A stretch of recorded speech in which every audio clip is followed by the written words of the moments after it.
Hey everyone, welcome back to Acadian Comics. Again, I'm your host, James Fondren, and we're going to be looking at some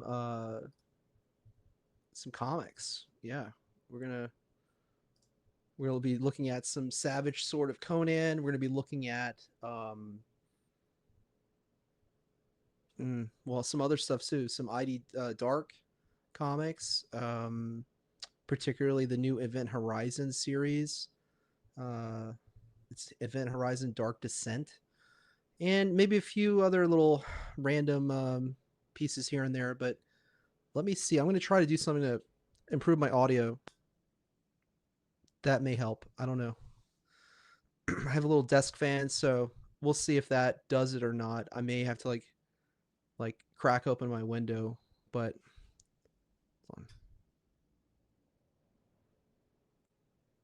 yeah, I don't know. I mean, we'll see. If you hear any interference, because I was listening to the replay on the last live stream and there was a little bit of interference. So if you hear any interference, please let me know and I'll try to make adjustments as needed. But we're gonna get right back into it, right where we left off. We're gonna get into Savage Sword of Conan. So let me bring this up. There we go.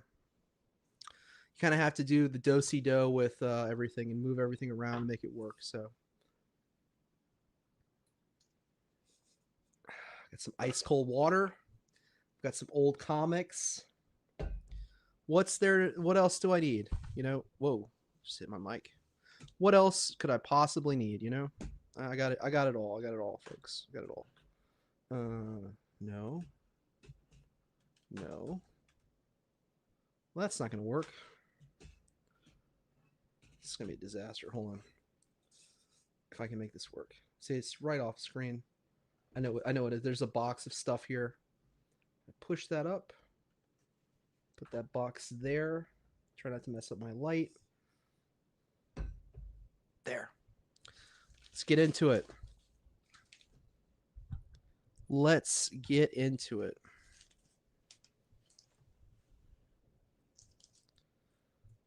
So we have Savage Sword of Conan the Barbarian. Number 70, $1.25.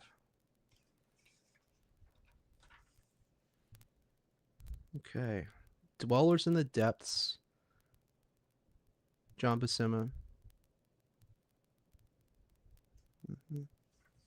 Did this. I don't know who drew this, but I'm gonna move my microphone just a tad. It's like not right in my face, but it's because what I'm doing is I'm trying to read the comics and speaking to the mic at the same time, which is not that tall of an order. Dweller in the Depths. Did we look at this one? Did we look at this one? Hold on. Let me make sure we didn't look at this one. We did. We did look at this one. This one we already looked at. So that's one. I'm gonna get this out for a second. We're gonna get the next one. Night of the Ghouls. Yeah, there we go. Night of the Ghouls. And I can tell I need to move my microphone closer, so I'm moving closer. So let's take a look at Night of the Ghouls.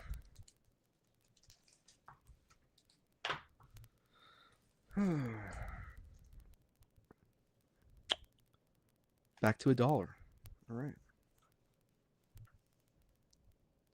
Art by John Buscema. Tony Dizunga. Dizuniga. Yeah. But I know. This is definitely John Buscema. So here's the table of contents. It says the ghouls of Yandahar, and then swords and scrolls.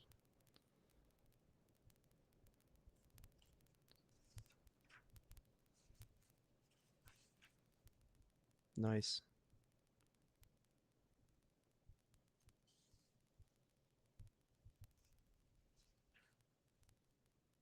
And I'm trying to So you're not looking at the top of my head. I'm trying to like stay here and look at it. Oh, I heard a little pop in my microphone. Check. Make sure everything's good. Is everything good? Huh. I don't know.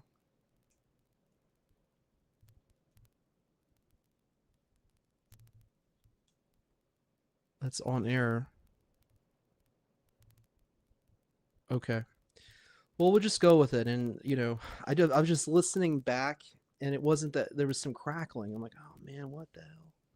Because normally when I record, there isn't an issue. So there's a lot going on. I got 3 cameras. I got a camera right here.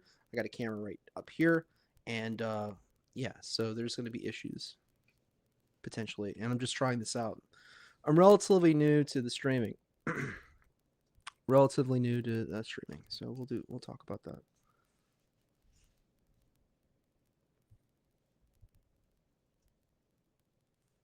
Hmm. All of these are really well. All these panels are really great. Like the depth here, the man chasing with the sword. Conan cutting back, cutting the guy. Mm-hmm. And then the crash on the ground, using him as like a human shield. It's cool. And maybe I can, since I'm gonna be tilted down, maybe I can do it like that. So you're not looking at the top of my head. I'm such a noob. All right, let's see.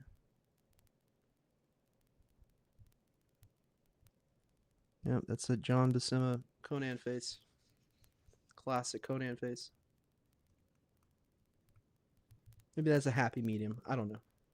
Part of it is the height. I could probably just tilt the camera up, drop it down a little bit. It's probably gonna be better in the long run.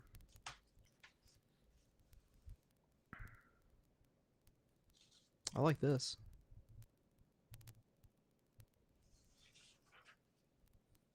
What? Snow ape. It's the snow ape.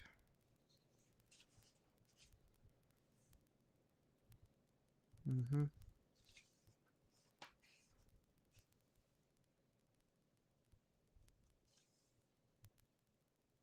Really like the cross hatching here on the cheek. They just went for it, Just hatching here, hatch, hatch, hatch, hatch, hatch, hatch, and then smaller hatches here. They went for it, and it kind of builds that curve in the cheek. Gotta respect that. Oh yeah. Conan's long knife goes down, and so does Yezamite's head. That's great.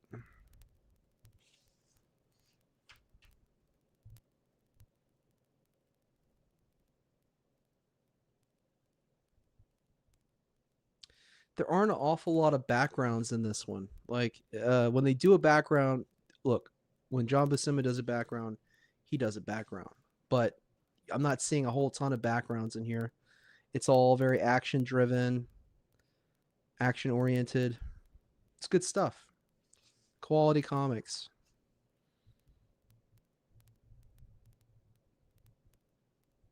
This is interesting, this hallway here. And see how they did sort of the tone here and then left this? It gives it the sense of light back here, then it's darker in that hallway. I like that. I like that they did that. Now, okay, here's the problem is that look how big they are and then look how small they are and they're full grown men. So unless this is like it might be, oh, it's a separate hall. Okay. I'm not going to pick this apart. I'm not qualified to pick it apart. I'm going to pick it for, no. Wow, they just got her out like that. She's just laying with a sheet over her. This is cool.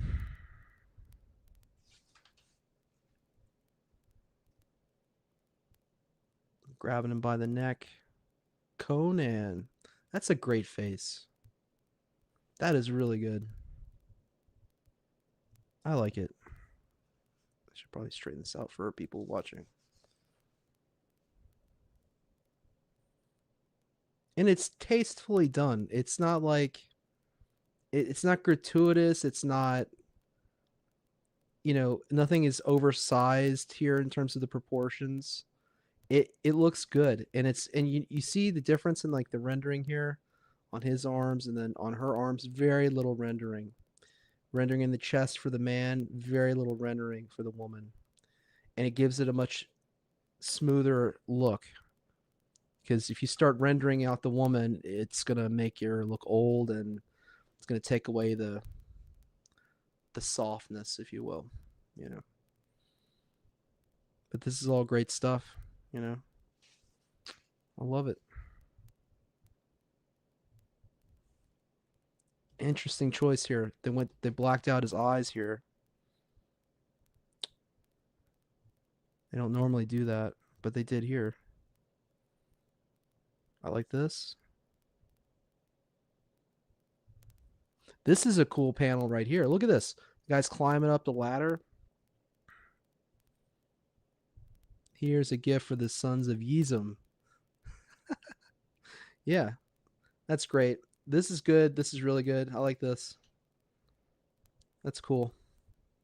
And you see that, comics are like driving film. Like if you go look at the new Spider-Man Brave New Day trailer and you look at the He-Man or Masters of the Universe trailer, there's that side shot that 300 that Sam Miller shot where it's side profile sort of side scrolling thing.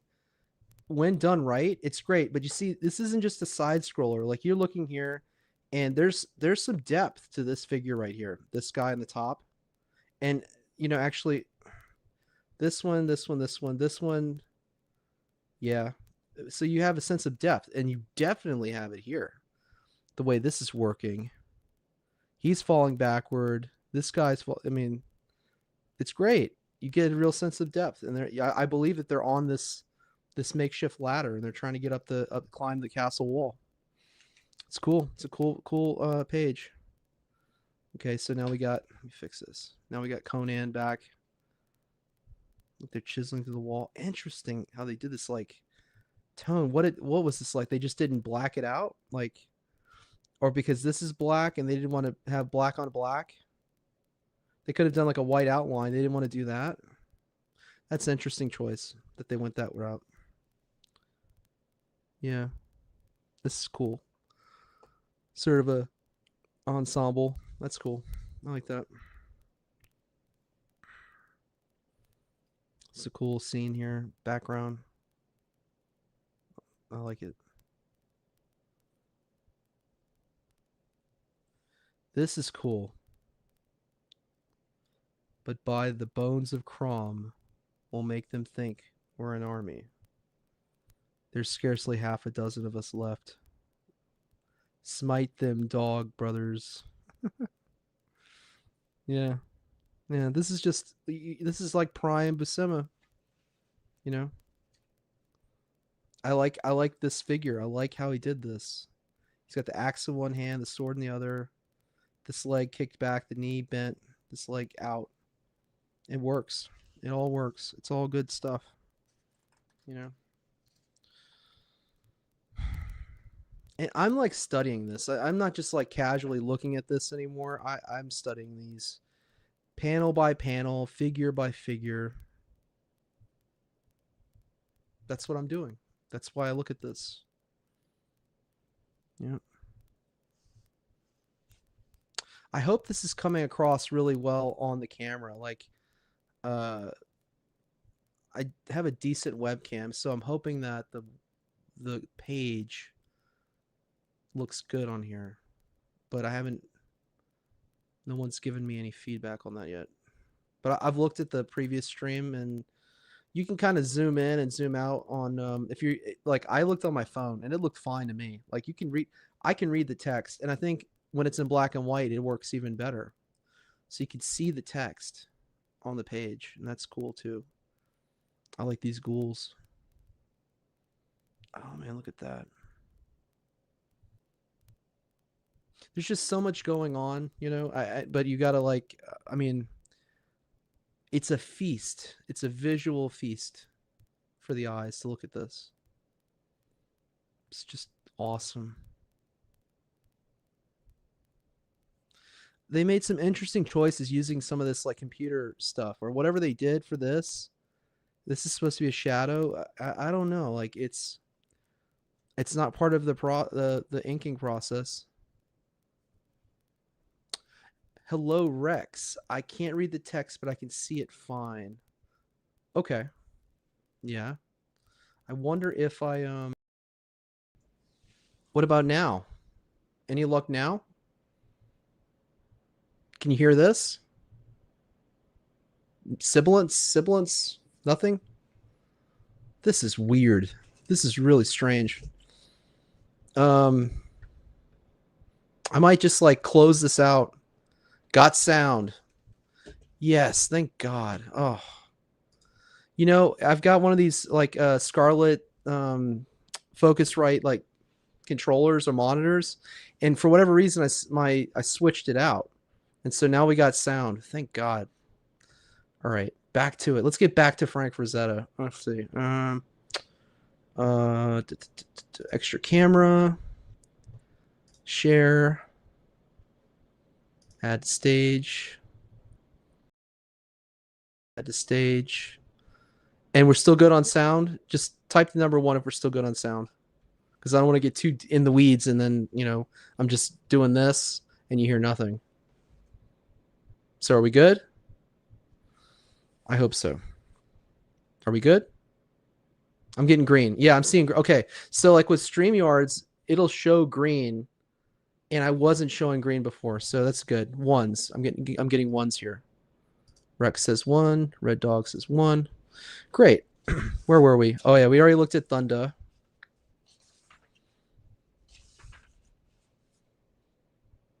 And I think it's like Buck Rogers right here. This is like a Buck Rogers ink. But what I like about this, what I was trying to say earlier was normally we all look at the paintings, the Frank Frazetta paintings, right?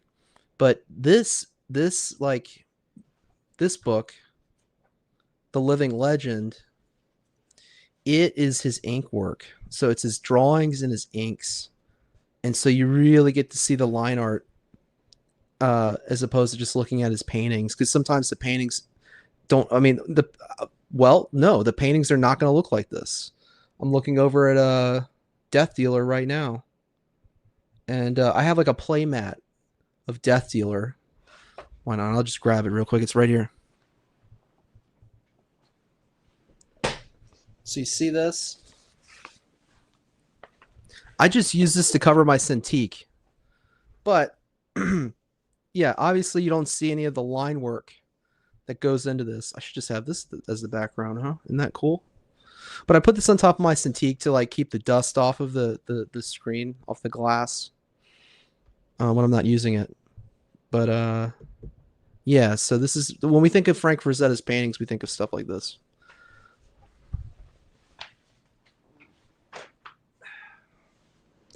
Yeah. Let's go back. But they include a lot of his comics in here, like his comic work.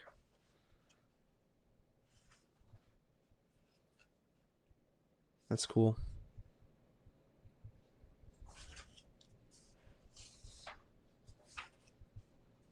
I'll show this, and then I'll show the new Event Horizon comics that I've got. We'll look at those. Pippo the Great. Man, that sucks that my microphone was out. Well, thank you for telling me, because I could have gone on forever and, you know, would have been whatever. Yeah, I mean, you can tell he didn't even use a pencil. He just got his ink pen out and, you know, cranked that out real quick. This one. Wow, look at that. Isn't that great?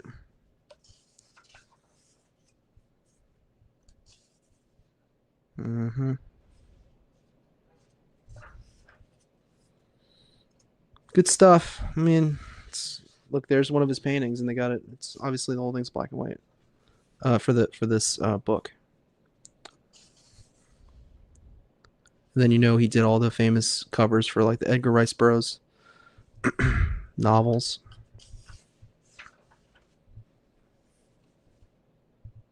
Yeah, his figure drawing is just really impressive. It's just so good.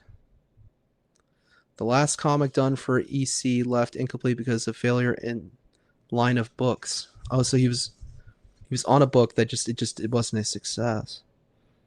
This is all self-portrait stuff, like that's his wife. That's him. That's Frank Frazetta right there. That's Frank Frazetta.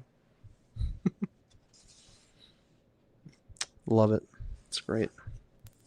I love his dinosaur stuff. Like, it's just so awesome, isn't it?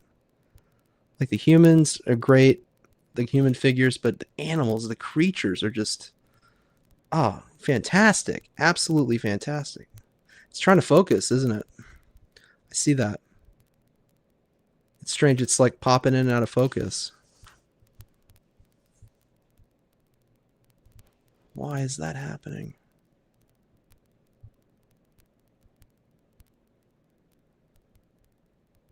It's strange. It's trying to adjust. It's like it can't keep focus. Huh. Technical difficulties left and right. Just doesn't end, does it? Yeah, look at that. Look at this. Good stuff. Yeah, I sent one of these to Liam Gray. I sent one to him.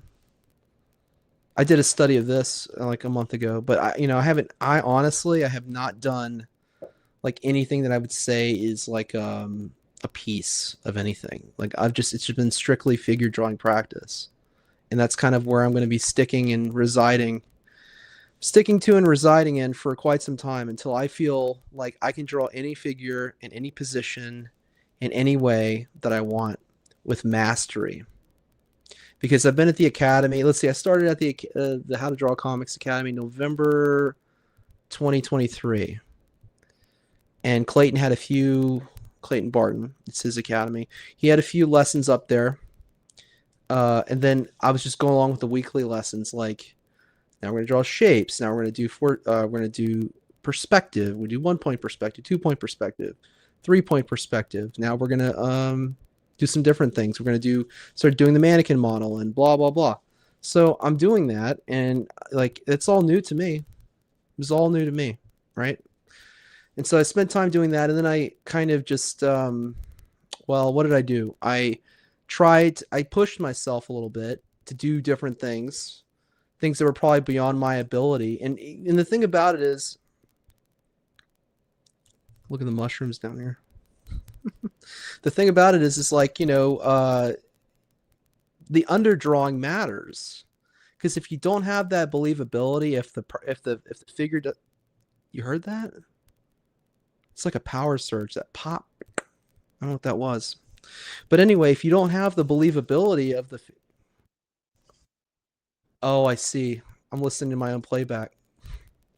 I had it open on sorry for any feedback. I had it open on YouTube. I lost my train of thought. But yeah, so you see all these figures, they look alive, and they look like they're moving in a believable fashion.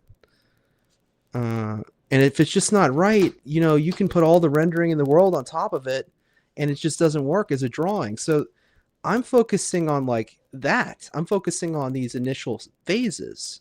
I don't want to not be good at figure drawing. So if it takes me a year to learn and to do it well, under Clayton's tutelage, if you will, then I'm just going to do it like that. And in a year from now, I'll be sitting here saying, I feel good. I've got some anatomy under my belt. I've got some figure drawing under my belt, and I can do it. And I can draw any figure, any kind, from any perspective, in any position, any camera angle that I want. So that's kind of like where I'm at. And it's tough, man. It's tough to be in that spot. But, I've spent my whole life not doing it. When I was a kid, I drew a little bit. But, now I'm trying to take it seriously as a real discipline, as a study. I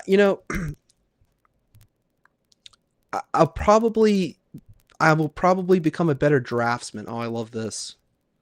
This is great.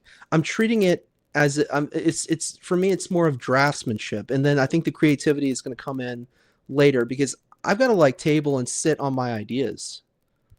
I've got to just sit on my ideas, and the train to take my ideas to the next destination is not pulling into the station yet. It's just not. I love this figure. I love it. It's look at this. I mean, it's just simple line work, but it's not simple. He makes you think this is simple, but it is not simple. He was just so good at what he did, you know? I mean, he was just a genius when it came to art. Total genius. Beautiful work. Some more mushrooms down here. That's nothing. That doesn't represent anything. That's just mushrooms. Yeah, there's nothing to that. Move along, you know. But no, you can just tell he was just so good. Oh, I like this. Yeah. I got to be careful because the glue. I think this is a 1981 version of it because I'm looking in here, and where's my newer one? Copyright 1981. Hold on a second. Hold on. Wait a minute. I'm gonna find.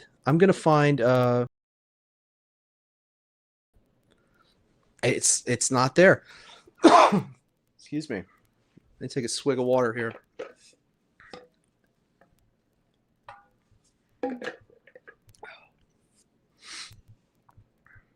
And happy Easter to everybody. Let's pick up. I'll finish this. You know, it's just a lot of cool stuff in here. Look at that.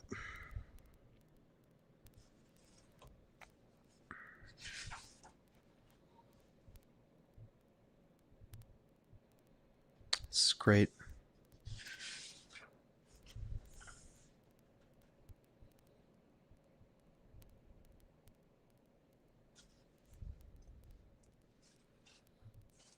I've got some old, like, oh, I love this. Look at that. It's awesome. What I'm trying to do is because it's kind of glued together, the binding of the book. I feel like this is an older, yeah. This is an older book. I might have to order another copy. I mean, I might have to order another copy of this. I can't believe it. Look who it is. So it's Clint Eastwood and Frank Frazetta. George Lucas, Frank Frazetta, and then behind here, like where I'm pointing, this way is the house. The house is where I'm pointing the pencil. Look at Stallone. Sylvester Stallone in the Frazetta recreation room. That's great. Stallone. Svengali.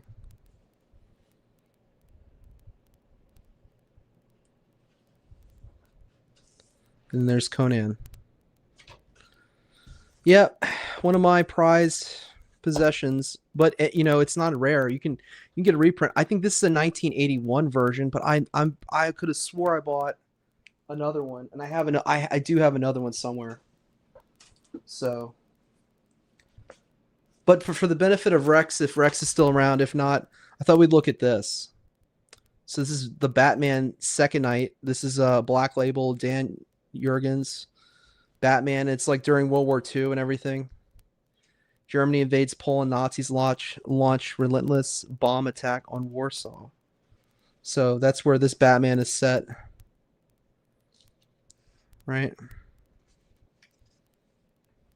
Okay, Rex, cool. Because I know you were looking for some like Art Deco stuff when we did the Academy studio session. So I wanted to try to pull something like that. I'm trying to think.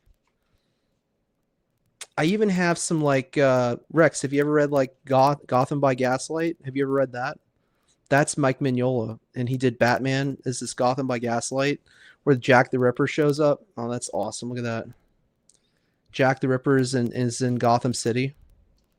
It's pretty cool. See, 1939. So it's in the 30s, 40s. This is this old school Batman, you know, the old school like costume. But I like the book. I like how Rex is still here. Great art. Yeah, yeah. This is Dan Jurgens. Really good. Yeah. Oh wait, Gotham by Gaslight. If you want, I have a copy of it. I can go get it right now. We can look at it. I can show it to you. That way you can get some of the pages and everything. David Finch, he pulled it. He pulled it once, and like it was like 2 or 3 streams ago, live streams ago that he did. And he used Gotham by Gaslight, the first issue, as an example of like how to brilliant. Yes, please. Okay, I'll pull it after we finish this first one. He showed it as an example, working example of how you would do like fog. And I love this. I love this one page spread. You have Bruce Wayne and then the bat suit. You see the bat copter over here, the batarangs. It's awesome. Yeah, there's some really good. There's some cool Batman stuff in here. This is a good panel here. That's Art Deco right there. That if you're looking for Art Deco, this style here of this movie theater, that is totally Art Deco. Yeah.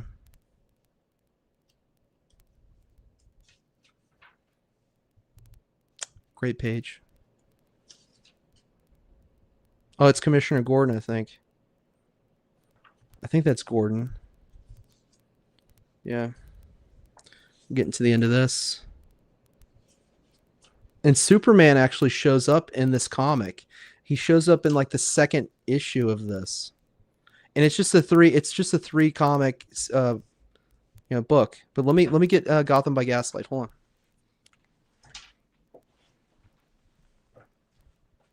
The spinner rack is like great. I love the spinner rack. Oh, we can look at this. Look at that next. Oh, look, here's some David Finch right here. Aphrodite 9. Let's see. Where the hell is it? Where's Gotham by Gaslight? Is this it right here? Yeah. Okay, I got it. I got Gotham by Gaslight. And then we'll look at David Finch and Image, Art of Homage Studios. So that'll be cool to look at. We'll check that out next. But yeah.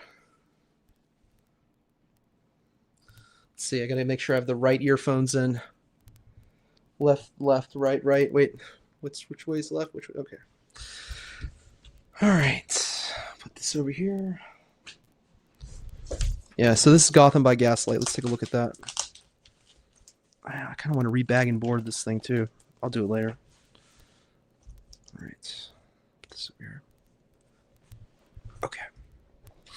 Yeah, so this is a Mike Mignola comic. So yeah, it's like Jack the Ripper, like versus Batman. See, pencils Mike Mignola. So this is what the comic looks like, right?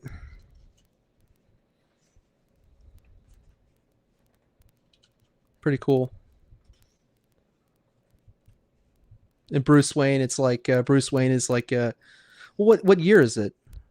Did they give you the year? Oh, so it's 1888, same year as Jack the Ripper, right?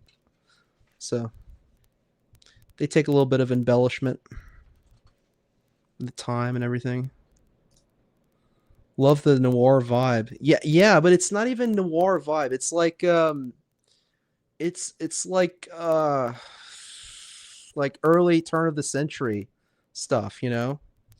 I mean, yeah, it's got a noir vibe to it, but we're talking this is like turn of the century. So here, this is what David Finch was talking about. You see how he has these figures here, and then he just kind of lines it out. Here, I'm gonna hold this up so you can see how this is done, how he did this. If I can get it to focus. Come on. Come on. In. Out. Give it something to focus on. Maybe want to watch. Oh man, that sucks. I can't get it, but he's drawing these lines, and you can kind of make it out. If I can get it to focus on something. Come on. It's supposed to be a 4K camera.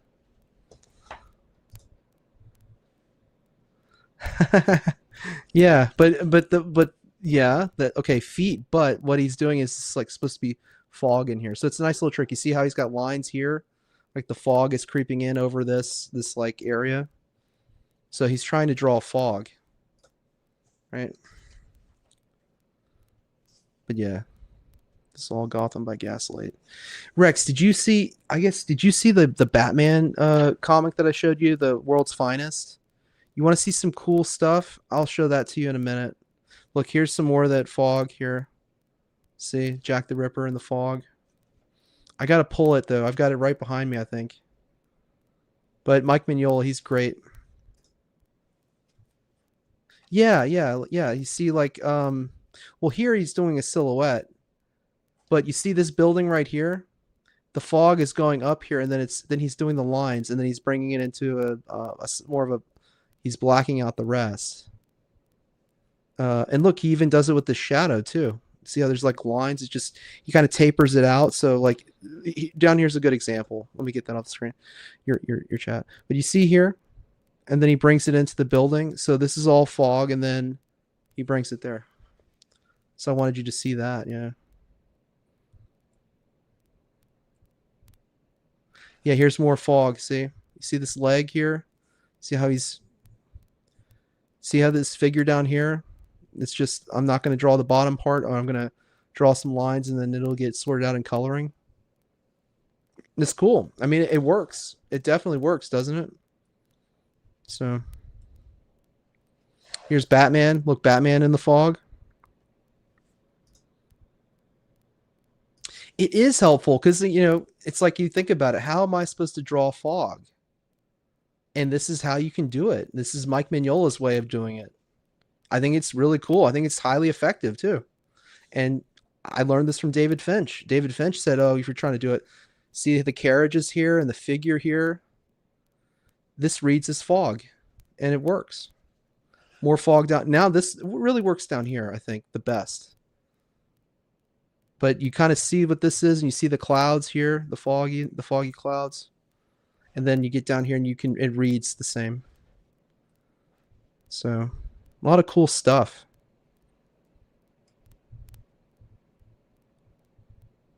And then Mike Mignola, he can really draw statues, can't he? I mean, he's really good at the statues, like in all the Hellboy stuff, Yeah.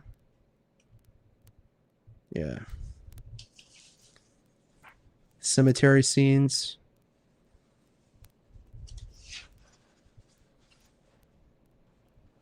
Here's some more fog in here. Look, fog between the trees. Look at that. Isn't that cool? Well, that was done in like coloring, but you could do that. You could definitely do that. And there's the last page. Gotham by Gaslight. What is let me see, hold on.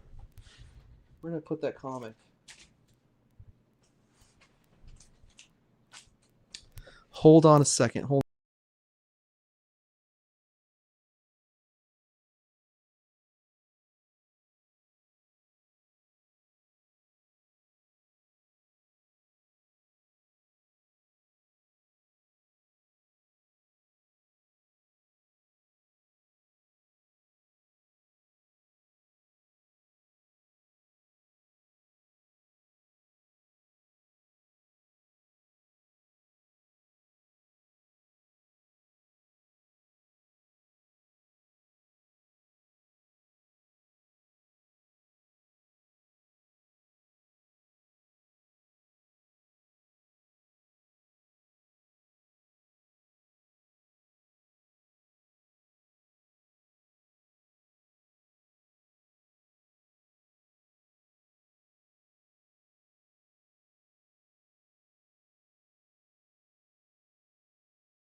Okay, I'm back. Sorry about that. In the last stream, I was just kind of showing some of my comics, like the first comics I had ever bought, or were bought for me as a kid. And this was one of them. And this is part three in a three-part series. This is Legends of the World's Finest and Walt Simonson. But check this out. Look at this. It's painted. The comic is painted. Look at that. Isn't that cool? And as you read it, it gets more and more uh, Eldridge and Lovecraftian, right? Isn't that awesome? And like, this is one of my first comics, and I'm looking at this like thinking, what the hell is going on? Like, Batman is he's fighting like these monsters. He's like these Lovecraftian things, like this is like a Hydra sort of thing. But it's the whole comic is painted, all of it. See? But it's cool. It's really cool. And Superman's in it. Like,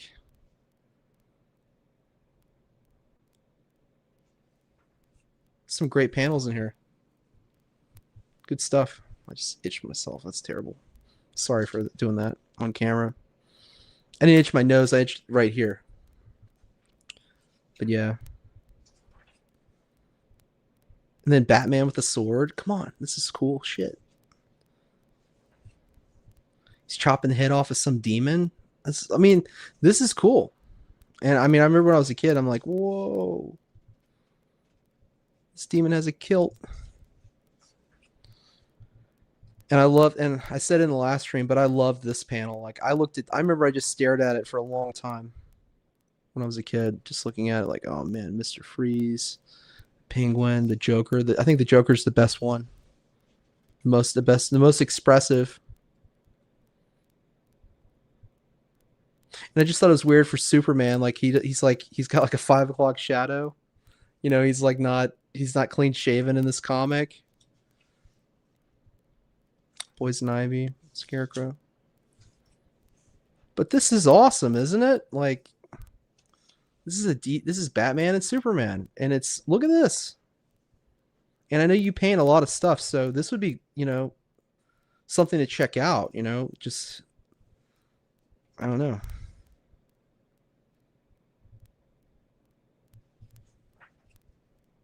This was always one of my favorite panels right here, Batman with the sword. And they use the big bat logo, the yellow and the black bat. Look, he's fighting the devil. Yeah, so it's Legends, I can hold it up. Legends of the World's Finest, Walt Simonson. And actually, I have signed copies of this, all three. This is kind of a reading copy that I have. I met Walt Simonson 2 years ago, and he signed it for me. But isn't this cool? Look at this. This is badass. All right, they did some cool stuff with this comic. He's like flying around now. He's asking for some like dark power, and they give it to him. I mean, look at that. What does he have? I think he's got like a kryptonite sword or something. I don't know. It's just cool. Rex says it's an incredibly beautiful comic. I'm definitely checking this one out. Yeah. Yeah. Yeah. But again, this is one of my they look, and I give them credit. They had some courage, like they really rosied up his lips here, and they've really every panel is a painting. Every panel is just a painting, and it's really something. You don't see a whole lot of comics that do it like this, where they paint the comic. Now it would just be digitally done, which is fine. Oh, see, you can see a little bit of remnants of the penciling here. See a little bit right here. Kind of, I don't know if you can really see that or not. Oh, man. See the penciling? See that? I like that kind of stuff. I like the imperfections of the art. because from a technical standpoint, there's nothing wrong with any of this, really. I mean, it looks wonderful, but I love seeing kind of like the background stuff, you know, the under drawings, the underworks. But yeah, Batman just looked way more cool than Superman in this comic. They tried to make Superman look cool, and he looks okay. But Batman just takes the cake, you know. Like he can always look at this. This is so simple and it looks good. It's one of the best designs ever, next to Spider-Man. You know, it's really incredible. Let's see what do we got here. This is a new comic. This is from Dynamite. Fire and Ice, Necron. Let's look at this. I think, and this is Panosian. Dan Panosian did the cover here. The origin of Necron, Fire and Ice. Yeah, this is more kind of your run of the mill, you know. But this is well drawn. This is well. Who did the interiors of this? So Sarah Frazetta, Frank Frazetta's granddaughter, wrote this. Jeff Isherwood is the artist. And after this, we'll do some ID Dark stuff. I'll show you some of the Event Horizon comics. It's pretty good. Yeah. This is good old Fire and Ice stuff. I like it. Oh, that's awesome. I like that. Giovanni should take a look at that. He's doing a lot of werewolf stuff. Giovanni's one of our classmates at the academy. Whoa, his heart just... What does she do? She pulls it out? She like uses her magic and pulls the heart out with her mind? Wow, that's cool. That is cool. Look, he's getting chewed up by wolves. Look at that. Look at his bowels. Oh my god. This is awesome. Look at this. Oh man. Because this is new, I don't want to ruin the whole thing. I don't want to spoil all of it. So we'll look at something else. Something else. Let's take it in a different direction. Let's go in a different route. Let's look at this. Let's look at some David Finch. Aphrodite 9. And see, this is the self-adhesive bag. But I'm in the process of rebagging my stuff. So I like to use a different a Mylar bag. It's different. It's here. I'll show you. So got one. I've got a pack of it here. I think. Hold on. Let me move my microphone.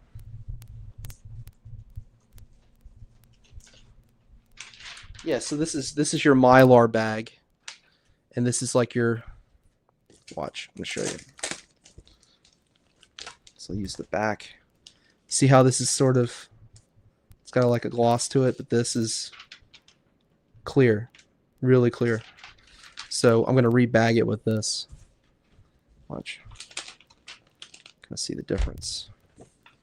So, yeah, and I gotta replace the back too. The board needs to be replaced. It's kind of got an old, funky smell to it. See? See how nice that's packaged? I like it. I'm stalling. We'll just look at the comic. Come on, show us the comic. Show us the comic. It's David Finch.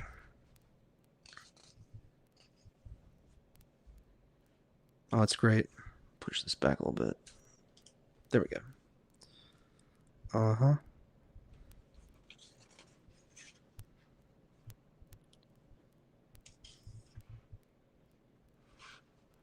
This is the kind of stuff Clayton likes. You know, he has this is right up Clayton's alley. This comic here.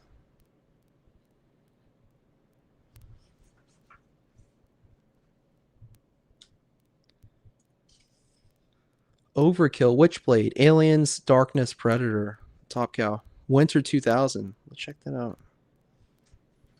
Yeah, this is a 25-year-old comic. See?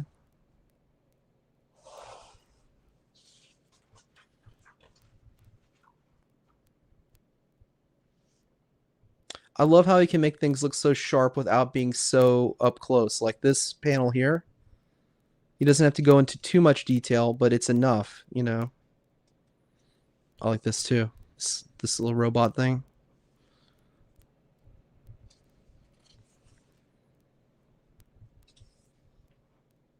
Michael Turner. That's Michael Turner's work. Fathom. I have a couple of issues of Fathom around here somewhere. That's cool.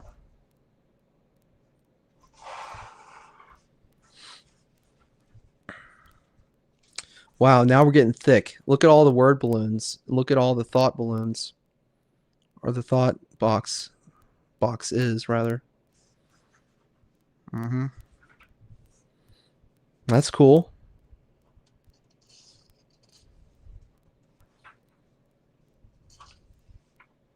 Nice.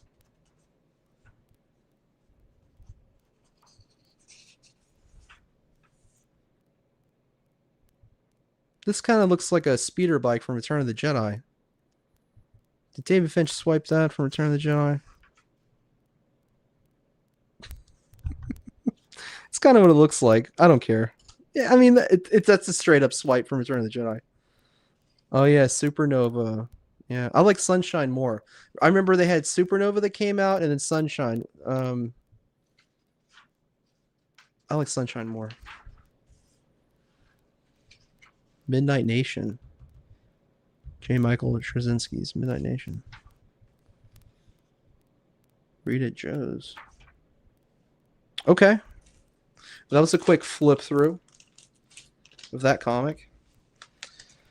The thing about it is I have so many comics out right now, I'm going to have to put them all back, which is kind of a pain in the ass, but for my fellow viewers, people tuning in, I am happy to oblige. Happy to oblige. Let me put Gotham by Gaslight back. And my local comic book shop is Royal Collectibles.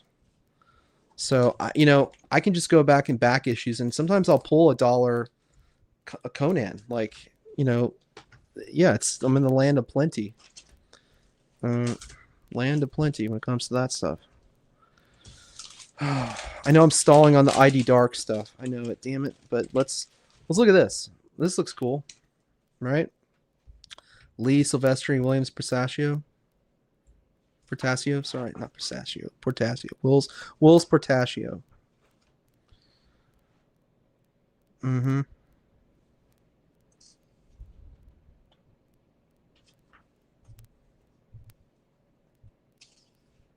Scott Williams. Jim Lee. This is Jim Lee down here.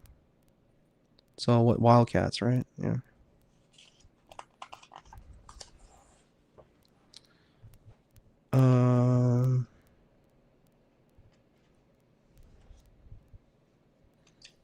And from what I understand, Homage Studios was a very short-lived thing. It didn't last very long. J. Scott Campbell. Yeah, this is J. Scott Campbell. It's cool.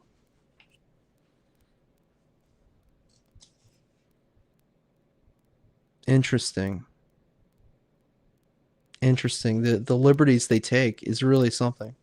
But it worked. It worked. It looks cool. The question is, okay, yeah, there's embellishments, but does it look cool? Yeah. Joe Madadura right here.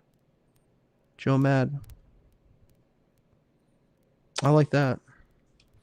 I know the pose is goofy. I'm just psyched that I get a chance to draw my favorite Image character. I love fast women. Joe Madadura. Oh, this is cool. Wait a minute. Time out. Time out. Weapon Zero. Mark Silvestri presents Weapon Zero. Okay, let's check this out. I like this. I like the environments. I like the backgrounds. I like the establishing shots in this. This is something I would like to do one day. Yeah, clearly from reference from the moon landing.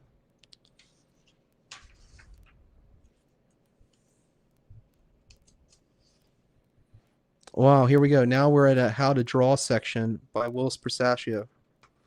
Portasio, blah, blah, blah. Awesome. Right up our alley. We'll start out with plotting scripts and layouts. 5 simple steps.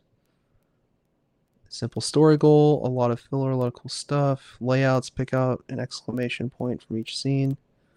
The script should be very concise. That's his. These are his roughs. That's his roughs right there. See, this is okay. Now they're really giving you something because they're showing you here's the rough, right? Here's the progression, the penciling, and then even more drilling down. It's even getting more fine, light and shading.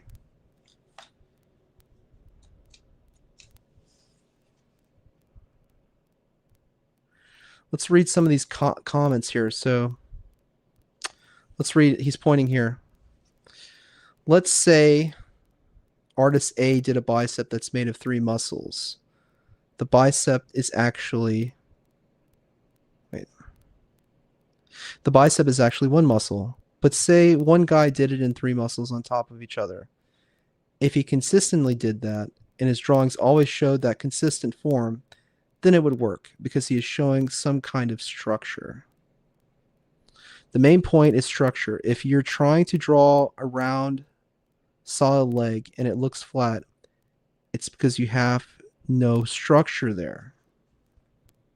Interesting.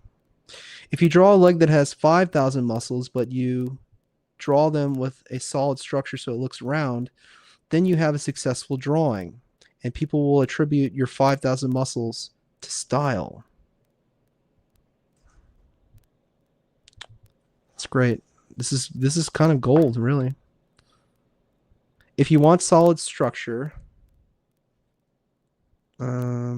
he's saying this right here. If you want solid structure doesn't necessarily mean correct anatomy. If you look at just about any artist, take a nice, full, clear shot of a hero standing still and pull out a muscle in fitness magazine, and you try to match up all the muscles, it's not going to work. That's interesting, isn't it?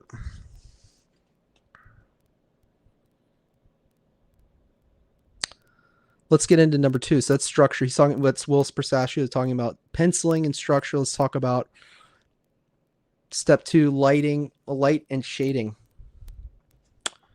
Of late, light and shading have been among the most important things in comics. Let's write this caption here.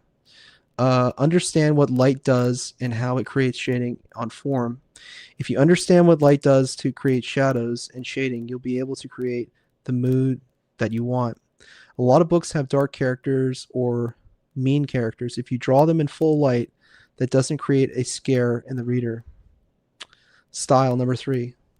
You can only create mood correctly if you understand what lighting and shading are. Style is the buzzword lately. Style is your own personal mistakes. Style is your own personal mistakes. As long as everything is solid and looks solid and everything has form, regardless of whether you have correct anatomy, the drawing is going to work. It's all interesting stuff, is it not? Inking. I mean, this. Okay, if you want this, Rex, look, this is what it is. This is number 1 of Art of Homage Studios. If you're interested, that's what we're looking at. Inking. Your basic goal in inking is to reproduce the pencils in a black and white form. The penciler's basic job is to reproduce their interpretation of characters and of life with a pencil. The penciler can reproduce many shades of gray. The inker's task is to closely follow the penciler's marks, but add depth, clarity, and detail. Since ink is black, grays have to be built in layers via linear hatching. So now he's talking about hatching. He's showing you.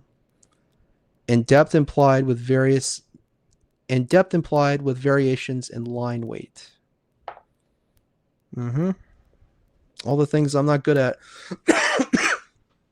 All the things I'm working on. Sorry, I didn't mean to cough into the microphone.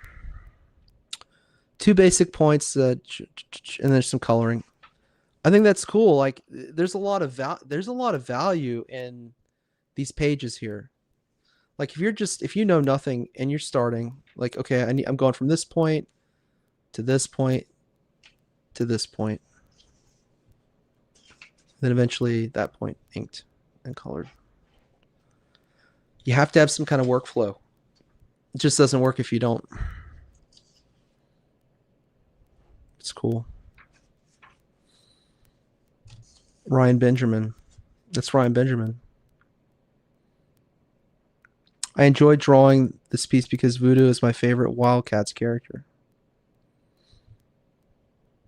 It's Jim Lee over here. Look at that. That's awesome. Mark Silvestri. Brandon Peterson did the pencils. Mark Silvestri did the inks. Scott Clark. Sketchbook, Scott Clark.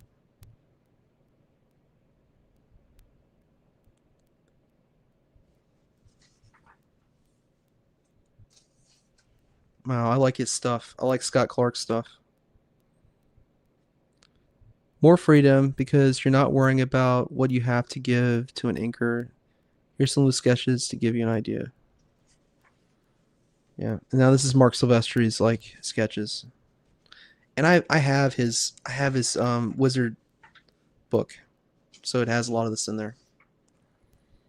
Willis Portasio. Willis Portasio. I'm sorry. I'm butchering his name. It's Willis Portasio.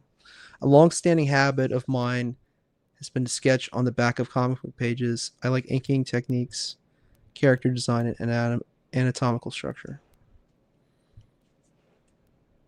And sometimes I like to just doodle, and what comes out oftentimes reflects the mood I'm in. Yeah. Brett Booth. New characters, Brett Booth. What is this? Brett Booth was the first artist I found during the Homage Studios talent search. His work is powerful and highly detailed. His sense of pacing and his dynamic fight scenes make him a definite superstar in the making. Jim Lee. Look at this. This is freaking awesome. Who doesn't want to draw that, you know? Who doesn't want to draw? Brett Booth. Look at Brett Booth. I need to have this on my spinner rack. This was not on my spinner rack. This was in the filing cabinet. I've got to rotate stuff. I got to put more drawing books on the spinner rack and get dross into the filing cabinet. Things that I'm not really going to use, you know. This piece was penciled and inked by Alex Gardner, another of the year one talent search finds. His attention to detail and control of the nib are reminiscent of Terry Austin's line work. Okay, that's great. That's great. I'm about to break the shrink wrap on a book that I have. So I've got another book, but let's do the IDW or the ID Dark stuff. So this is Event Horizon, Dark Descent #1. Let's look at that.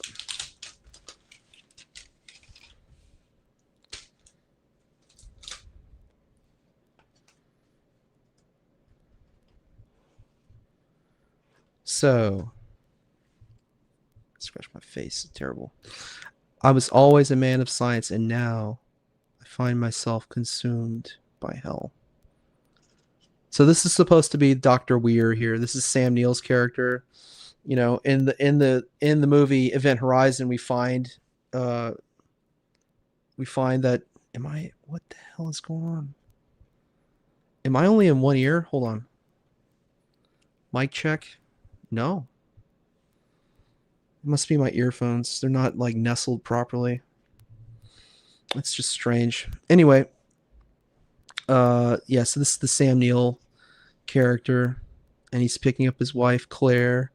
Why? But they see the label's ID Dark, right? This is an ID Dark comic, which is IDW, and they're still building the Event Horizon and all that, and they're saying you should take some time off. Your wife's dead. I'll be back on Monday. And then look at this.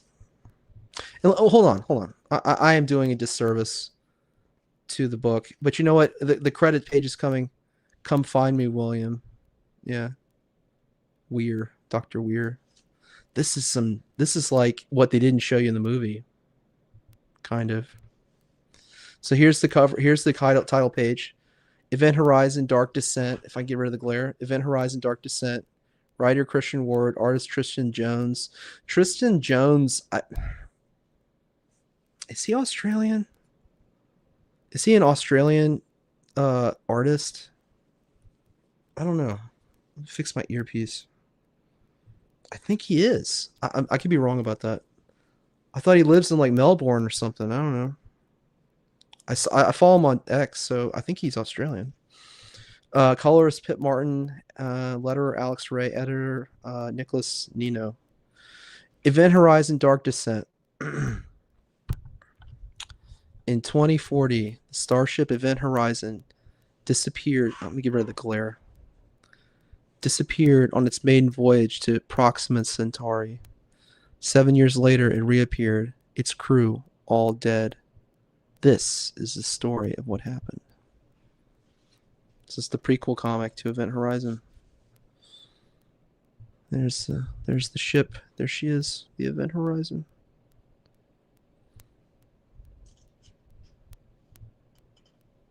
So it has sort of a realistic look to it. Highly detailed comic book.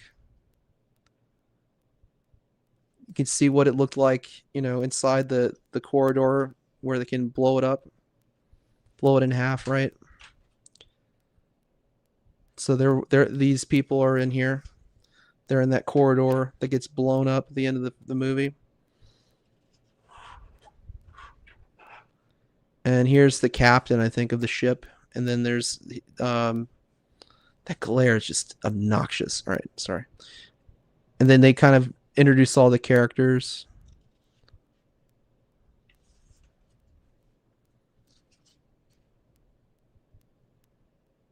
There's the captain. 4 hours to jump, gravity drive, 70% online.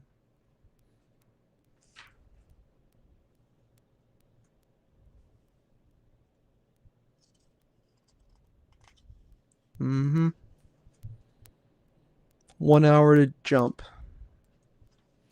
And I'm not going to spoil the rest of this one, but it's a book about personal demons too. So here's Dr. Weir. There's his dead wife, and he's in his apartment, right? Sam Neill, he's in his apartment. That's the first one. And I'm not going to show every page because it's a new comic. I don't want to spoil it, the whole thing, but we'll go crap. We'll go book by book. And I have a couple of variants of this. Here's the other one. So is that the... Yeah, that's cover... I don't know if that's cover A or not. That's another cover. And then... Let's see. Here's another cover. And then here's the ghost cover. Right there.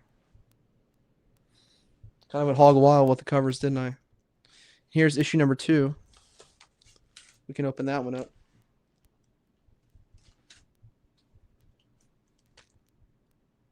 And there's 2 covers for, I have the same issue.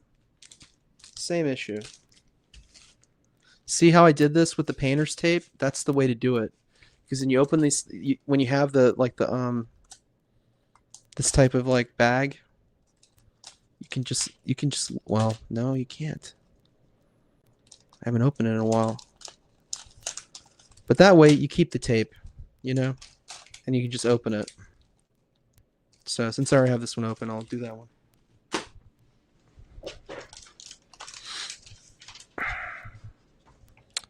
All right. Event Horizon, Dark Descent, issue number 2. This is cover A. I think I can hear screaming, Captain. What's happening out there? Yeah, so, things start to happen as they did with the movie, But you get more into the weeds, like, of people's lives and their own personal demons. But it gets dark. Like, this is a dark horror comic. Like, it is. It is a horror comic through and through. Oh, I just heard a clip pop. Yep. The glare is just obnoxious. I don't know what I can do about it. I can't really do anything about it. I can try to hold it because if I don't hold it and I just put it flat, it's going to do that. So it's just the way modern comics are. They kind of have like a gloss on the pages. The pages are glossy and they don't have like a satin finish. They're glossy. So that's why I kind of have to hold them this way. And maybe that's by design. Maybe they don't want people like me doing this. And they want it to make it, I don't know. I doubt it. Look at his eyeballs coming out. One's already gone. There's the gravity drive. None of this makes sense, Captain, explained Mr. Quinn. I presume she'd blown overridden in some way, but she hasn't turned off. I'm hearing something like a hum, Captain. It's not right. It sounds too organic. I can hear her breathing. I think she's sleeping. He's going crazy. Captain, I deal with mechanics, electronics, tangible things that don't change. This is weird. Quantum sheet. That's what we say right here. Quantum sheet. And there's all kinds of debauchery and really gross stuff going on. See over here, she's walking in. Yeah, yeah, yeah. That's before the murder and the chopping of the bodies and everything. Happy Easter, everybody. Okay. Yeah. So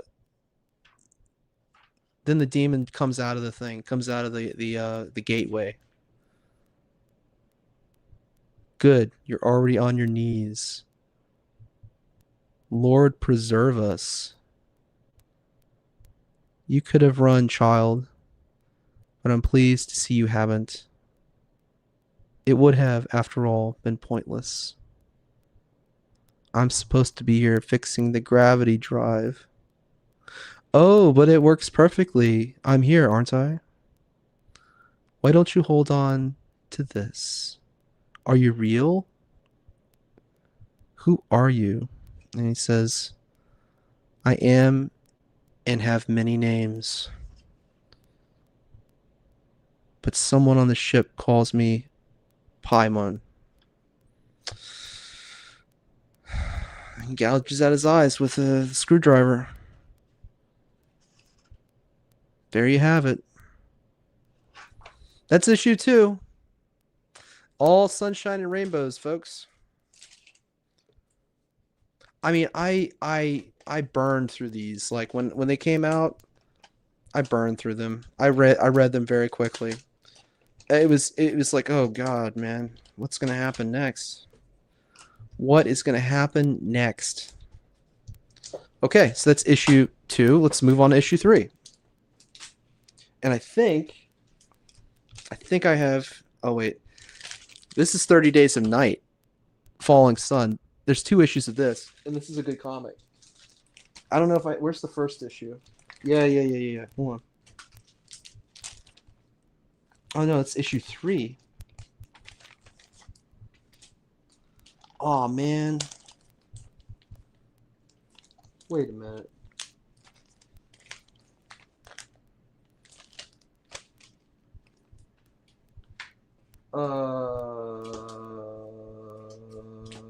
What? Where's issue 3 of Event Horizon? Well, if we can't look at issue 3 of Event Horizon, we're gonna have to look at Buckaroo Banzai. And no, I didn't spend $10 on it. What the hell? Okay, I gotta get my ducks lined up in a row here. Something's not right. Give me a second. Just 1 second.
Okay, sorry about that. Sorry about the delay, but I found my copy of Absolute Batman #1. Look at that. And that was at Midtown Comics. Isn't that great? I think if I got this slab, then it's well, top speed up a little bit. So I probably couldn't get top dollar for it, but it sucks. Yeah, it's a little tapered there. Oh well, ho hum, ho hum. So I'm just watching myself. It's fine with me. Let's keep going. So Event Horizon #3.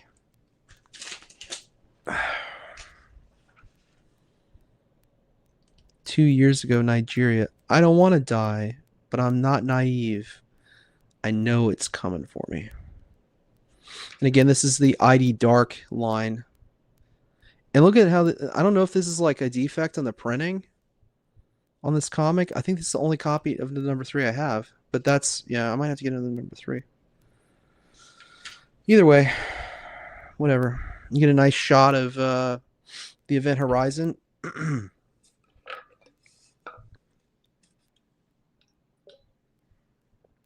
Here on the page.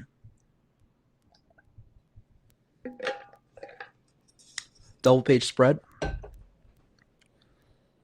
In the Chaos Realm. So they don't just call it Hell, they call it the Chaos Realm. That's what they call it. Mm-hmm. Yeah, so there's all these, inner conflicts, and the demon shows up and all that.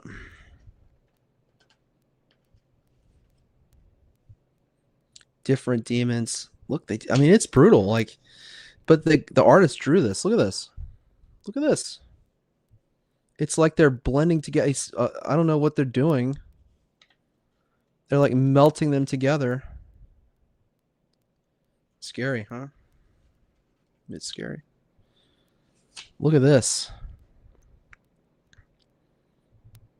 Wow, huh?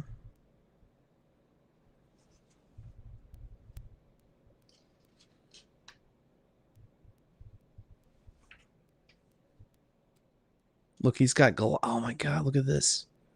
He's got shards of glass. His face is all ripped up. Are you real? That doesn't matter here. Should I be saying sorry to you? You should be doing what I say. You have a very sharp mind. Where are we going? I'm taking you to him. You should be bowing. I have a place for you here, Devlin Connors. But first, I need your mortal hands for something. Wow. Yeah. Event Horizon. I was looking for issue #1 of 30 Days of Night. Hold on. Yeah, I have issue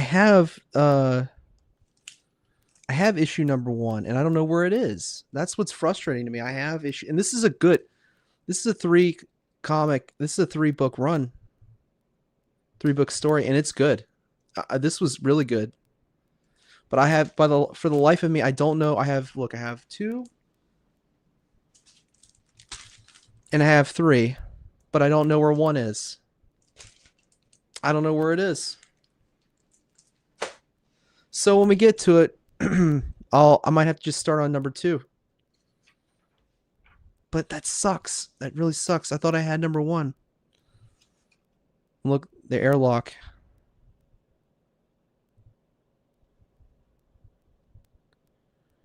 Wow. Hold on.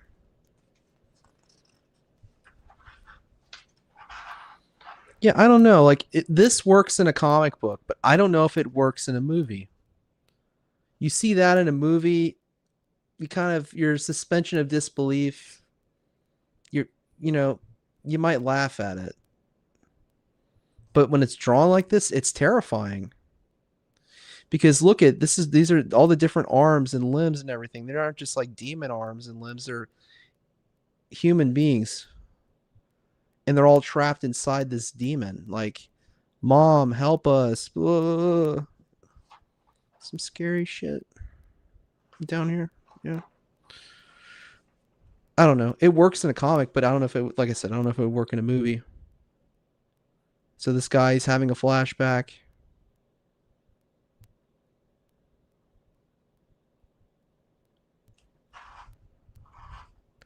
He's hitting the airlock like he's not staying around here anymore. He's not gonna get, I don't blame him. You know, it's like jumping out of a burning building sort of scenario, right? He's like not gonna do that.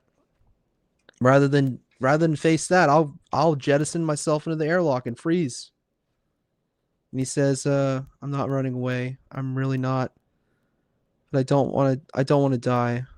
But I'm not naive. I know it's coming for me. Oh, that's the beginning line at the beginning of the book. I just want to be somewhere the view is worthy of 1,000 lifetimes, somewhere closer to heaven. When I do go, I want to go somewhere beautiful, and in that way, this foul thing inside of me, it won't win. And then oh, Peter. Yeah, man. And then there's the demon, and there's the captain.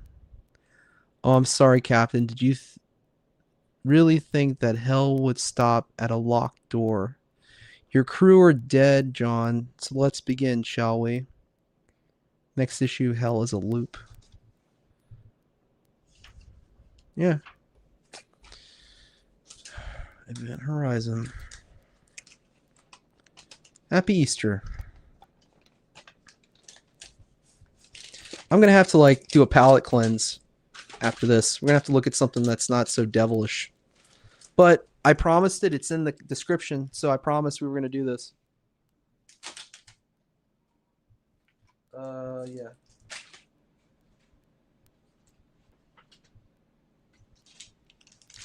I've got all 5. I've got all 5 issues. Event Horizon, issue number 4. Dark Descent. And I need to do a better job of not showing every page. It's hard because I'm reading it. I'm reading it while we're doing this. So I don't know. Is it transformative content? I like to think so. I'm just trying to share this. If people haven't read these comics, if they like Event Horizon, check it out. You know, it's kind of cool. They have a new one coming out in April that I'll show you, like the preview page for, and the end of issue 5. His dad's hitting his fingers with a ruler. Bleeding finger again. Oh, so this is the captain. So every issue is like the backstory of one of the crew members, and then they focus in on that and what happens to that particular crew member. John, you have failed your crew. Sweet Nia is dead. Darling Yusuf is dead. Everyone is dead. What will you say to them when I bring them back? Sweet Nia, no. Yusuf, darling Yusuf, no. And look, he's got the Event Horizon. He's got the gateway in his eyes, like in the movie. I don't know if you can see that on the camera, but I'm gonna, that little detail. Come on. See it? See that? Now you can really see the line art. You can really see the line art. Look at that. He's saying no. Temptation. He's trying to be, they're trying to tempt him. Everyone. Look, he's bringing out all his crew members that have been massacred. Event Horizon, Dark Descent. I mean, this is some brutal stuff. Like, this is absolutely brutal. And it's in a comic book, you know? Man, I'm getting nightmares looking at this. Look.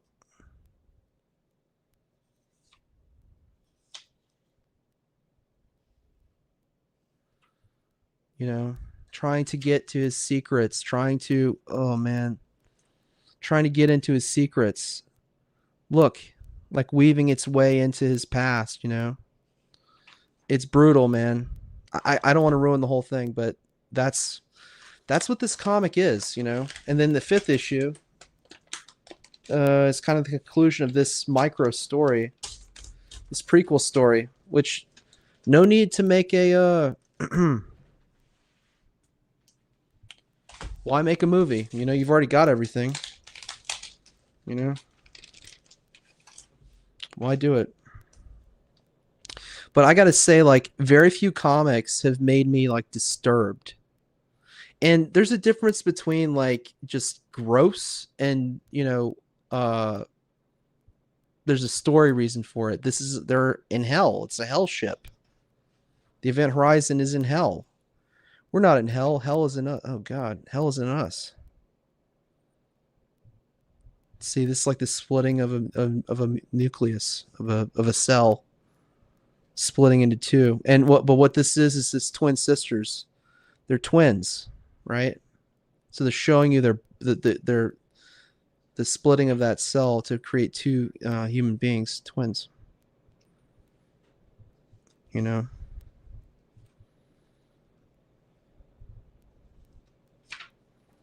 And so everyone's dead. The captain's dead. 4 hours after jump point. Here's the hallway. Here's an eyeball down here. Uh,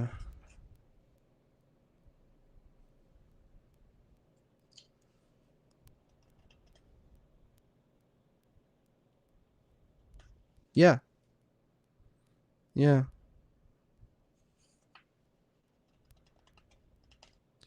So they're trying to escape and they're trying to get out. Yeah. It's not good. It's scary. They're going to the end. They're going to the hallway. Oh, okay. So no.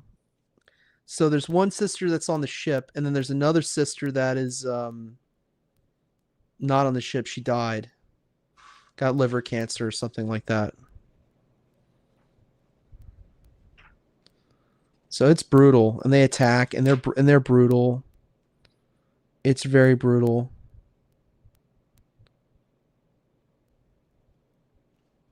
They want to blow up the gravity drive. You know, their instincts are correct. And then the monster comes, the demon comes, grabs one of them. Yeah, that's right.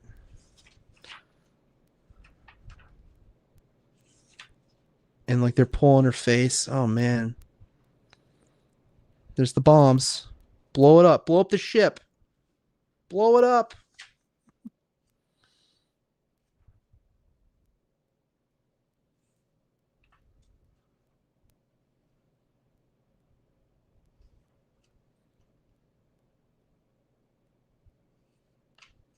And then this is back. This is epilogue. So this is back to before the movie Event Horizon. So even though they blew up the ship is reconstituting itself. It's back, saying, "Come find me." And there's an they're gonna have a new issue come out like I don't know this month, April, maybe next week. I don't know.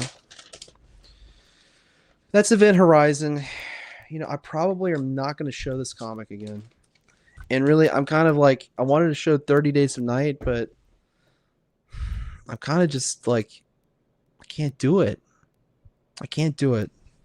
I just can't do it. I gotta look at something happy. I gotta look at something good. Oh my god. I gotta do it. I gotta find something that's like not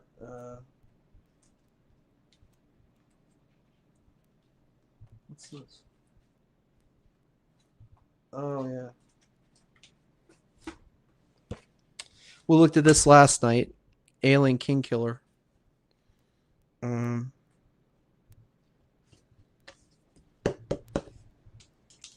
hmm. A bunch of Conan stuff. Okay, let's go back to Conan. That's enough. That's enough. We looked at Event Horizon.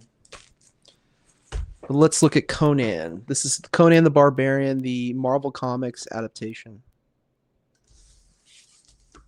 I feel lightheaded after looking at Event Horizon. I'm not gonna lie. Like that comic is just to have to draw that stuff. Like the artist that drew that, just to have to sit there with that darkness. That's some dark shit right there. That is dark.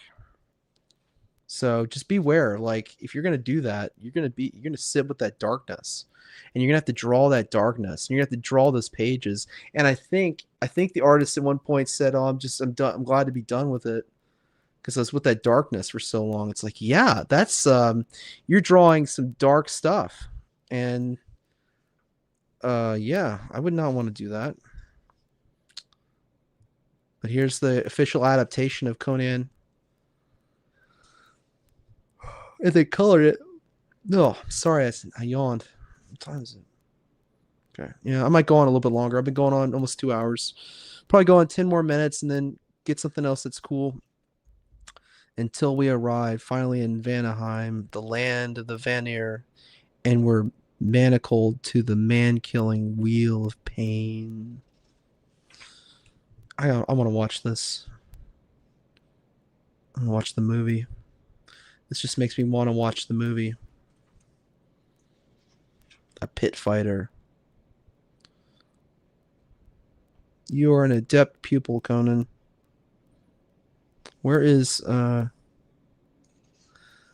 tell these others, Conan, what is best in life? To crush your enemies, see them driven before you, and to hear the lamentation of the women. And this is John Buscema drawing this, but it's colored. You know, for me, something is lost.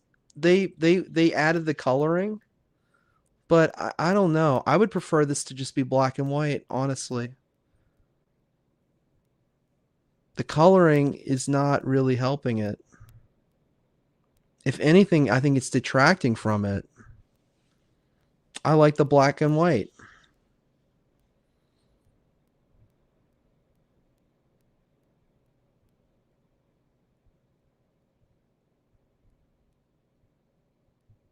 Yeah, he threw her in the fire and then she like zips out. Krom, and he says Krom. Yeah. This is great. This is a good panel down here.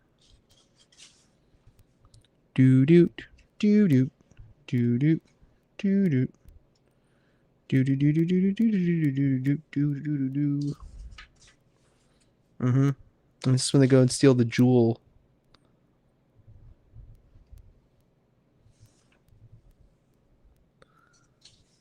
Two snakes facing each other.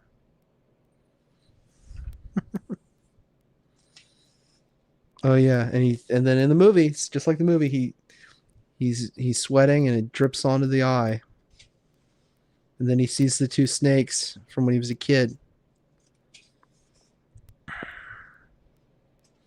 Great movie. Conan the Barbarian.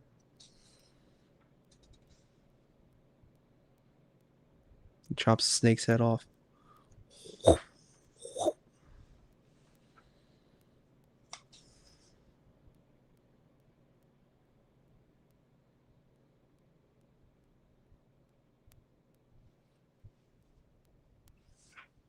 Yep. Conan the Barbarian.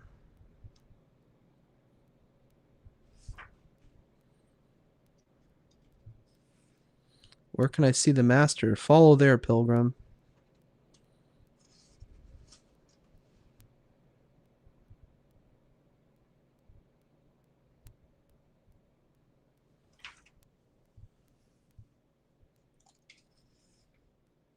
Look, they top lined this. This looks good.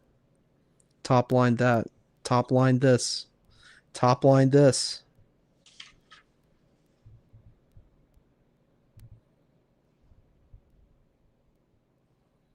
I like this effect here. Like in the movie. Contemplate this on the tree of woe. You may contemplate these things on the tree of woe, my boy. Rexor, crucify him. Mm-hmm.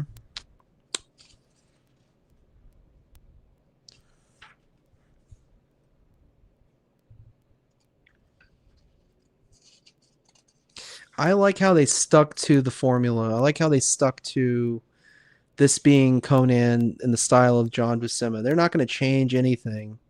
They're going to do it the right way. And oh, interesting. They show you sort of like didn't really show you the orgy scene from Conan the Barbarian where they're all in that big room. They're showing you something else because they knew kids were going to be getting this comic book. So they're doing it differently, which is fine. It works. And the girl undulating before him, it's King Osric's daughter, Yasmina, Princess of Shadizar. And then as we watched, our fascination was transmuted into blood-chilling horror as we saw the archfiend Thulsa Doom transform himself into the very image of Snake.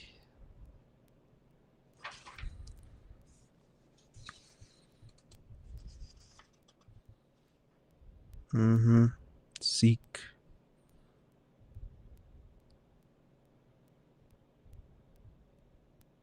See, he doesn't say any of this in the movie. He just says seek. And then he turns that snake into an arrow and he shoots the arrow. Yeah. And they pull the snake out. This is cool. I like this. The funeral pry. Look at that. Pyre pry. Yeah. That is cool.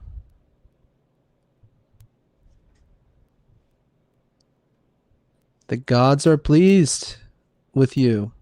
They will watch the battle. Will they help us, old one? No. Then tell them to stay out of our way. Yeah. Straight from the movie.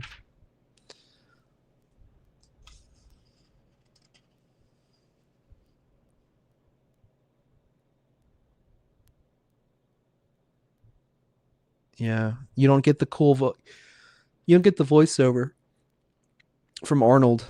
You don't get the voiceover. You just get the thought boxes. His fight with Rexor. Valeria. Mm-hmm. You want to live forever? Yeah. This is a case where the comic is cool, but the movie's better. There's some good action in here. Don't get me wrong, it's well done. It's well done.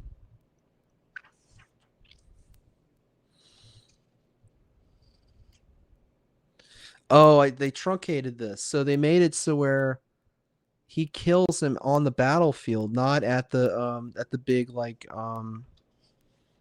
temple. You know, where he has that where James Earl Jones has that speech, I am the wellspring in which you flow, blah blah blah. My son, my son. John Milius. John Milius. Yeah. Good stuff.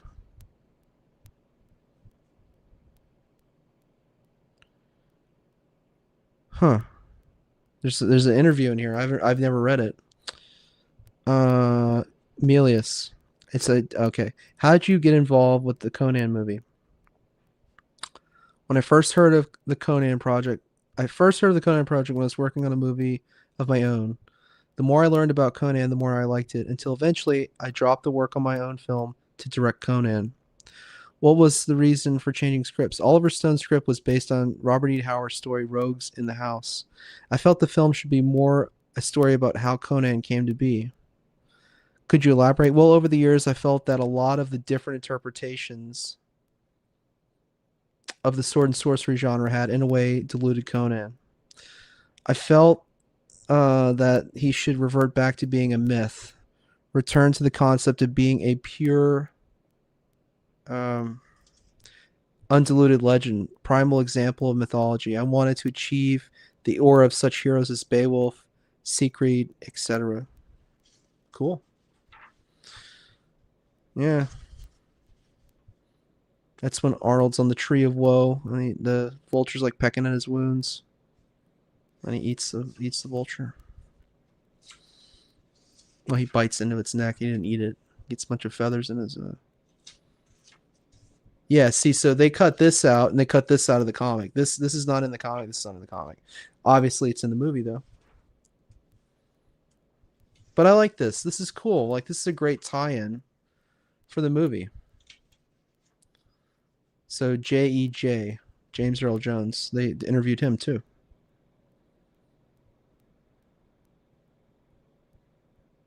Hmm. Oh yeah, that's when he's got the snake arrow. Oh, this is great. It's a great photo right there, huh? Look at that. Arnold. Arnold. Mm-hmm. That's a good one. Let's see. What else do we have here?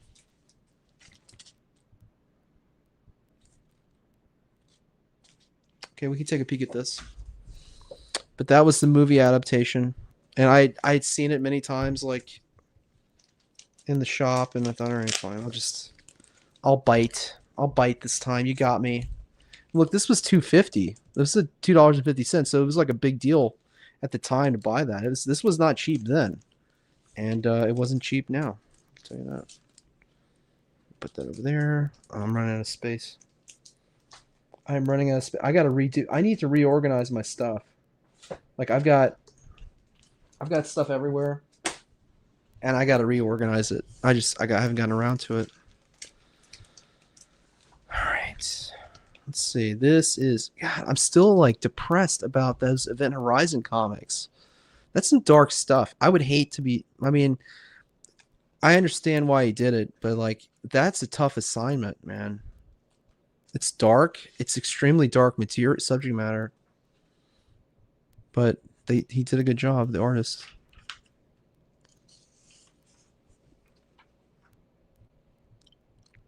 Yep. Demon in the Dark. So this is not John Buscema. This is Alfredo Akala. I think this is Alfredo Akala too.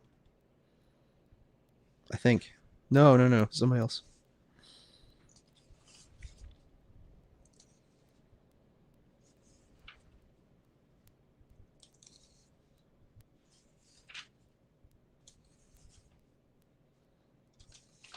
It's all this.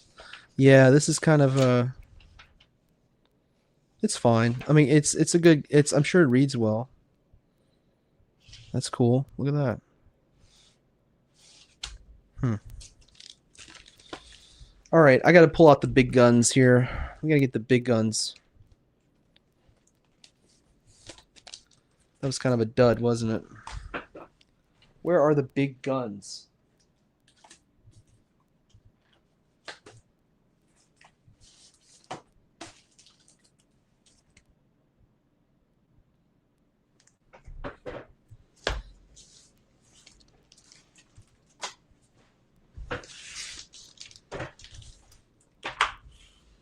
All right, this will probably be the last one tonight.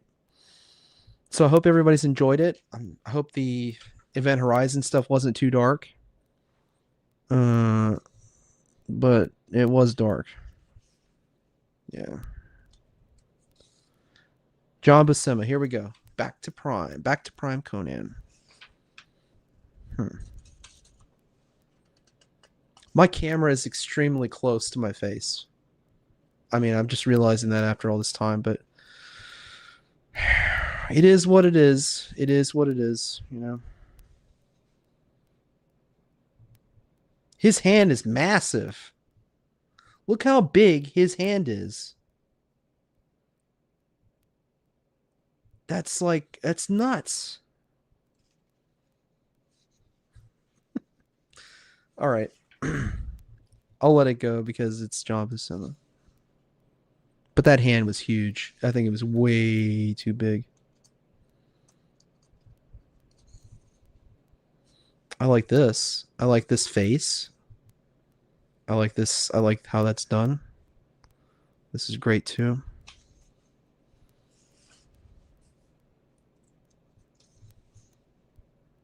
Mm-hmm.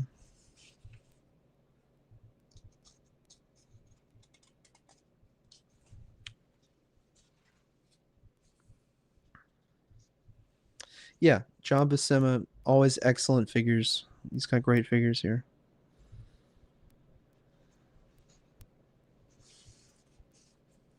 Mm-hmm.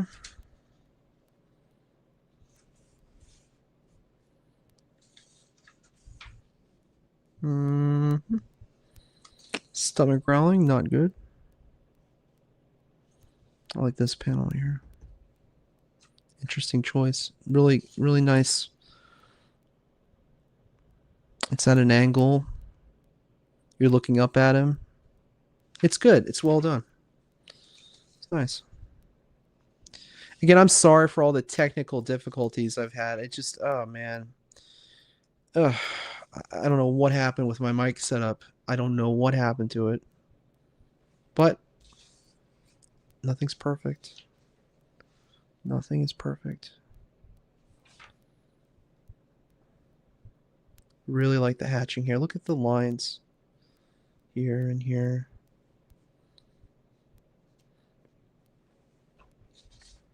I'm very rarely. I don't even know if I've read one of these all the way through. Honestly, that's not why I own these. I own these because the art is incredible, and it's in black and white, and there's just so much value to get out of looking at black and white.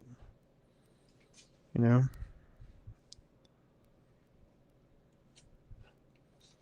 it's old newsprint, man. This is like, see the paper's falling off right there, in the corner there. It's newsprint. But I don't get these to baby them. I get them to look at them when I want to, you know. But I for the most part, I keep them locked away, you know. Next, at the Oasis of Death. That's the next thing. Mm-hmm. Epic Illustrated. Solomon Kane. Okay, we got a Solomon Kane comic. Cool. Mm-hmm. Nice.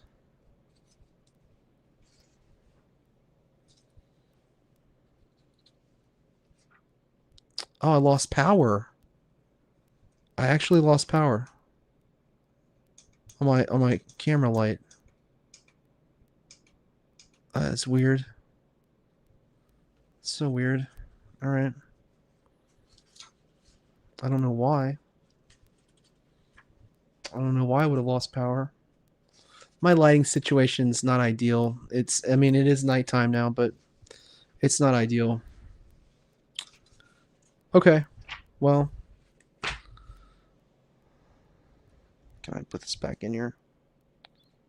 Shoot.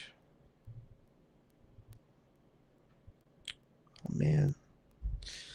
Oh, well. I think this is one of the Cecil comics, actually. Pretty sure. Pretty sure it was a Cecil comic that I bid on. All right. I know I said just one more, but I don't know if I can just do one more. It's like a Lay's potato chip. I can't just do one more. But you know what? I think I'm going to leave it there.